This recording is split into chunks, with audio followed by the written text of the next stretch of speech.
c'est parfait. 7, 8, 9. Parfait. Monsieur le sénateur, sous Conseil de sécurité ce matin, un deuxième demain, des présidents de groupe qui rencontrent le Premier ministre. Pour vous, quelles sont les urgences? Qu'est-ce que vous attendez de ces réunions qui sont programmées aujourd'hui?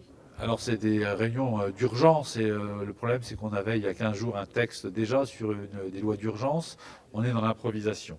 Donc maintenant il faudrait qu'on ait un vrai programme stable, on va dire ça, de sortie de ce Covid et de mesures de précaution. Et qu'on sache là où on va et ne pas improviser chaque semaine, une fois un couvre-feu, une fois un confinement partiel, une fois un confinement. Donc nous on veut des choses claires. Et ça passera devant le Parlement, les mesures et les capacités à les prendre, jeudi soir au Sénat, jeudi matin à l'Assemblée, jeudi soir au Sénat, après que le président de la République se sera prononcé mercredi soir. Et nous jugerons sur pièce.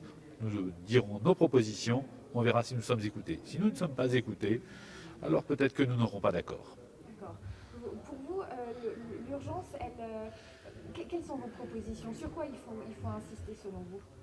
Pour moi, il faut expliquer où on va, comment on y va, et pas chaque semaine improviser.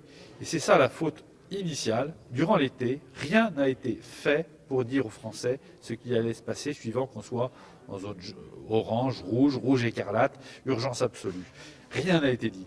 Et quand vous ne donnez pas de perspective, vous ne régulez pas à titre personnel, vous ne prenez pas les précautions qui vont bien et vous êtes inquiet sur l'avenir. Aujourd'hui, les Français n'en peuvent plus, ils n'ont plus confiance dans le gouvernement.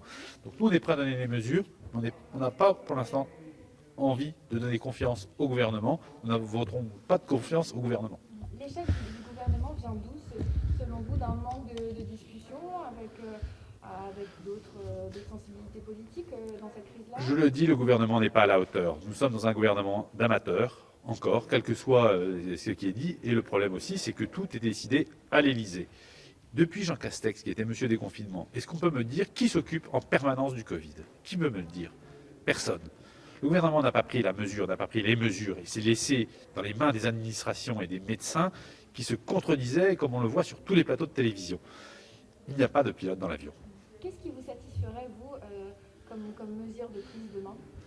Ce n'est pas un problème de satisfaction, c'est un problème de trajectoire. C'est ce que je vous raconte. Il faut une vraie trajectoire de confinement, de déconfinement, de mesures de précaution, d'infirmières qu'on peut mobiliser. Est-ce qu'on mobilise le privé? Pour l'instant, on ne parle que des hôpitaux publics. Est-ce qu'on mobilise le privé?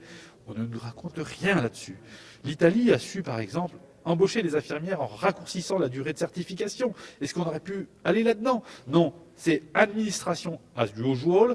On continue à avoir des mesures très administratives par une administration qui domine. Il n'y a pas de pilote, on ne sait pas où on va. Ce pays n'est pas gouverné. Parfait.